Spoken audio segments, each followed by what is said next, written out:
Qu'est-ce que penser? Nous allons donner ici un petit aperçu technique du processus de pensée. Mais définissons d'abord les bases principielles, avant de pouvoir aborder l'aspect technique. Vous pouvez observer un mécanisme simple, un petit objet technique articulé, et comprendre comment ce mécanisme simple fonctionne. Vous n'avez pas nécessairement besoin de décrire l'objet dans votre esprit mental, nous disons esprit mental pour signifier que nous ne parlons pas de l'esprit immortel dans son principe même, nous parlons de l'esprit au sens de l'instance générale de laquelle procède la capacité de penser. Donc, vous n'avez pas nécessairement besoin de décrire l'objet dans votre esprit mental pour le comprendre, mais vous avez cette capacité de tenir cette compréhension dans votre esprit mental. Vous pensez l'objet. Et vous le pensez si bien que vous en avez la compréhension. Vous êtes capable de tenir cette compréhension dans votre esprit mental, sans que cela n'implique que vous soyez en train de décrire et d'expliquer de manière articulée cet objet dans votre esprit mental. Ce que vous tenez ainsi dans votre esprit mental, et que vous percevez dans votre esprit mental comme de la compréhension, c'est un objet mental. Mais un objet mental dans un état de schéma énergétique mental que vous pouvez saisir, attraper, comme un tout avec votre esprit mental, au sein de votre esprit mental. C'est la même chose quand vous comprenez le sens d'un mot. Quand vous comprenez le sens d'une phrase. Quand vous comprenez le sens d'un texte. Cette compréhension que vous tenez dans votre esprit mental, est littéralement un schéma énergétique mental. Que votre perception mentale et que votre préhension mentale sont capables de saisir et de tenir. Revenons à l'observation d'un mécanisme simple comme nous l'avons évoqué ci-dessus. Si vous observez un mécanisme simple avec l'intention de le comprendre, vous pouvez obtenir cette compréhension sans avoir déployé dans votre esprit mental, un processus de discours mental, d'articulation de l'activité de pensée, d'une manière un peu similaire à l'articulation de l'activité de parler. Mais vous avez déployé une activité mentale tout de même. Non articulée, mais synthétique. Qu'est-ce que vous avez fait? Vous avez déployé une activité énergétique mentale, pour former un schéma énergétique mental destiné à rendre compte des principes fonctionnels du mécanisme simple que vous observez. Vous avez pensé. Mais sans produire de discours articulé dans votre esprit mental. Vous auriez pu procéder autrement, en procédant à un travail dans votre esprit mental, de description et d'analyse du mécanisme simple. Là encore, vous aurez pensé. Et vous aurez réussi à créer et à saisir un schéma énergétique mental. On peut décrire votre esprit mental comme une sorte de champ énergétique plein, dont la nature énergétique particulière est appelée substance mentale. Vous êtes capable d'exercer votre capacité de volonté, et donc d'intent, puisque l'intention c'est de la volonté, au sein de votre champ énergétique mental. Quand vous exercez votre volonté pour créer et pour manier des schémas énergétiques mentaux, vous êtes en train de penser. Littéralement, penser c'est créer et c'est manier des schémas énergétiques mentaux, qui représentent différentes modalités de compréhension, correspondant plus ou moins à des éléments extérieurs de réalité. Quand vous essayez de visualiser un objet physique réel, ou une situation relationnelle réelle. Quand vous essayez de visualiser une chose qui n'a peut-être aucune correspondance dans la réalité, ou une situation qui ne s'est jamais produite ou qui pourrait éventuellement se produire. Quand vous essayez de traduire un texte d'une langue à l'autre. Quand vous essayez de comprendre une démonstration mathématique ou un calcul arithmétique. Quand vous essayez de vous souvenir d'un paysage ou d'un air de musique. Quand vous essayez de monter un meuble Ikea ou que vous essayez de comprendre ce qu'est une étoile à neutrons. Vous déployez de l'activité énergétique au sein de votre champ énergétique mental. Vous essayez de créer et de manier des schémas énergétiques mentaux. Vous pensez. Du point de vue principiel, penser c'est créer et manier des schémas énergétiques mentaux. Peu importe que ces schémas correspondent ou non à quelque élément de la réalité, peu importe que ces schémas soient ou non de pure fiction sans relation avec quelque élément de réalité. Abordons à présent les aspects techniques les plus importants. Une pensée c'est donc un schéma énergétique mental. Cela peut être une image dans votre esprit mental, ou un mot en quelque sorte sonorisé dans votre esprit mental, ou une pure compréhension sans aucune apparence d'image ou de mot, juste un schème énergétique synthétique. L'activité de penser, c'est créer et manier des pensées. Vous avez le pouvoir de mobiliser votre intention, et par l'exercice de votre intention, vous avez le pouvoir de penser. C'est-à-dire de créer et de manier des schémas énergétiques mentaux dans votre champ énergétique mental. Et cela ne dit pas si vos pensées correspondent à des choses justes par rapport à la réalité, ou si elles correspondent à des choses partiellement justes, à des choses totalement fausses, à des choses totalement imaginaires, à des choses totalement fictives, etc. Comprenez bien, à ce stade du propos, que penser ne se limite pas au fait d'articuler une voix mentale dans votre champ mental. Vous pensez quand vous essayez de créer de la musique, quand vous essayez de créer une peinture, quand vous essayez de comprendre un problème, quand vous essayez de vous souvenir de quelque chose, quand vous essayez de concevoir une petite pièce de bois articulée, quand vous essayez de vous situer sur une carte, etc. Penser c'est procéder à une activité énergétique mentale, quelles qu'en soient les formes expressives particulières. Vous avez le pouvoir de créer, de saisir et de manier des pensées. Et vous pouvez littéralement tenir une pensée dans votre esprit mental et l'explorer. Au sein de votre champ énergétique mental, vous pouvez penser des pensées. C'est-à-dire créer et manier d'autres schémas énergétiques mentaux pour traiter d'un schéma énergétique mental donné. Sans en changer le sens, vous devez étendre le sens de la notion de pensée. Penser, c'est aussi penser des choses extérieures. En reprenant l'exemple de l'observation d'un mécanisme simple afin de le comprendre. Vous avez pensé ce mécanisme. Quand vous essayez de retenir une chorégraphie que vous regardez, quand vous essayez de retenir une chanson que vous entendez. Vous êtes en train de penser ces choses, c'est-à-dire que vous êtes en train d'essayer de créer des schémas énergétiques mentaux qui représentent ces choses. Qui rendent compte de ces choses en tels ou tels aspects. Une pensée, c'est une formation énergétique dans votre champ énergétique mental. Et la définition brute et fondamentale d'une pensée, c'est celle-là, une formation énergétique, statique ou dynamique, de quelque degré de complexité, au sein de votre champ énergétique mental. Vous.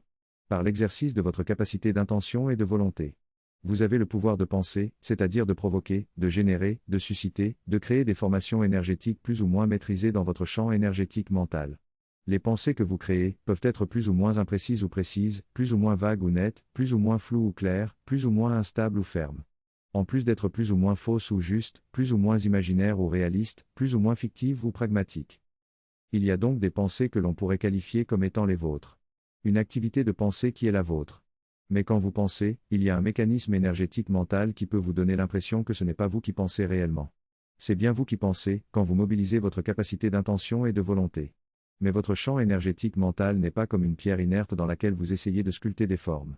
Votre champ énergétique mental est plastique dynamique, faute d'une meilleure expression. Imaginez un logiciel d'écriture dans lequel vous pouvez écrire du texte. Et imaginez que ce logiciel soit doté d'un programme informatique d'assistance qui va vous suggérer des mots et des phrases au fur et à mesure que vous écrivez.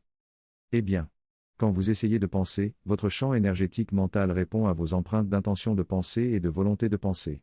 Et le réseau des fibres énergétiques mentales va réagir à vos empreintes en suscitant des schémas énergétiques mentaux plus ou moins en relation avec vos empreintes. Vous avez l'impression d'être inspiré. Vous avez l'impression que des idées vous viennent. Et cependant vous remarquez que, plus votre intention de penser est forte, plus les idées qui vous viennent, sont en relation et en cohérence avec ce que vous essayez de penser. Votre champ énergétique mental est plastique dynamique, et il a la propriété de prolonger vos impulsions d'intention et de volonté d'une manière cohérente. C'est vraiment vous-même qui pensez, mais vous interprétez à tort la propriété plastique dynamique de votre champ mental, comme s'il s'agissait d'une entité extérieure qui vous inspirait des choses. Mais cette propriété plastique dynamique n'est pas la seule propriété remarquable de votre champ énergétique mental. L'activité électrique incessante de votre cerveau physique génère des impulsions énergétiques qui sont susceptibles de provoquer des réactions automatiques dans votre champ énergétique mental. D'autant qu'il existe une continuité fonctionnelle entre le fait brut de votre cerveau physique et le fait énergétique de votre champ énergétique mental. De sorte que sur un plan fonctionnel, c'est la même chose tant que vous êtes en incarnation. Votre cerveau physique est le lieu d'une incessante activité neuroélectrique naturelle. Et cela génère des impulsions énergétiques qui font réagir votre champ énergétique mental. Et ces réactions de votre champ énergétique mental, vous les connaissez sous la forme de ces pensées mécaniques qui émergent toutes seules dans votre esprit mental. Et qui possèdent souvent un niveau élevé d'incohérence, de non-continuité, de non-relation, les unes par rapport aux autres. Une pensée mécanique peut avoir la forme d'un mot, d'un bout de phrase, d'une image mentale, d'un bout de musique, etc.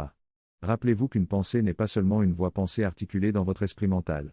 Une pensée mécanique donnée peut représenter une pointe de préoccupation quant à la liste des courses, et la pensée mécanique suivante peut être une pensée critique sur les choix politiques du Parti communiste chinois.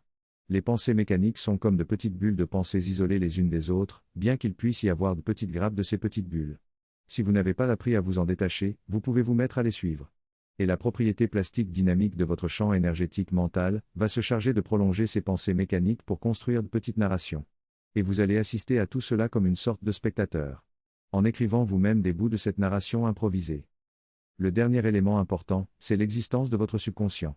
En nous servant des catégories de la technologie moderne, on peut dire que votre subconscient est comme une intelligence informatique, je ne dis pas l'intelligence artificielle, mais c'est la même notion, qui loge dans les strates profondes de votre champ énergétique mental. Votre subconscient n'est pas une entité hétérogène qui habiterait une partie de votre champ énergétique mental. C'est bien un programme énergétique capable d'exercer un certain degré de fonction heuristique. La comparaison avec une intelligence informatique s'arrête au fait que la complexité de la structure énergétique du subconscient est encore de très loin supérieure à la complexité informatique des actuelles intelligences informatiques. Votre subconscient est capable de traiter des données. Et il dispose d'une quantité de données qui est de très loin supérieure à la quantité de données que vous êtes capable de saisir consciemment vous-même. Votre subconscient a une capacité de traitement de données, une capacité de calcul énergétique, qui est aussi de très loin supérieure à votre capacité consciente de traitement de données. Mais en temps normal, il existe une différence radicale de langage énergétique fonctionnel entre vous et votre subconscient. De sorte que la communication entre vous et votre subconscient est quelque chose de très sommaire, puisque les éléments communs de langage sont très réduits. Mais sous certaines conditions, des lignes de processus de votre subconscient peuvent migrer jusqu'au strate où vous fonctionnez vous-même. Et quand cela arrive, votre subconscient peut alors vous communiquer des pensées. Et ces pensées sont en général d'une pertinence et d'une clarté qui dépassent souvent vos propres pensées. Et quand le subconscient le fait, c'est en général pour vous proposer des éléments de réponse par rapport à des sujets qui vous préoccupent, et sur lesquels vous avez déjà travaillé vous-même. Peut-être avez-vous travaillé intensément, mais sans succès, sur un problème de mathématiques. Et vous avez un bon niveau en mathématiques. Peut-être que vous avez travaillé intensément, mais sans succès, pour régler un problème ou un autre, un problème de quelque nature mais difficile. Votre subconscient aura pris note de votre préoccupation, et comme il a une puissance de calcul énergétique plus grande que la vôtre, il est possible qu'il trouve de bonnes solutions. Là où vous n'y arrivez pas vous-même. S'il a de bonnes solutions, il essaiera de les faire remonter jusqu'au strate où vous êtes conscient des activités de votre champ énergétique mental.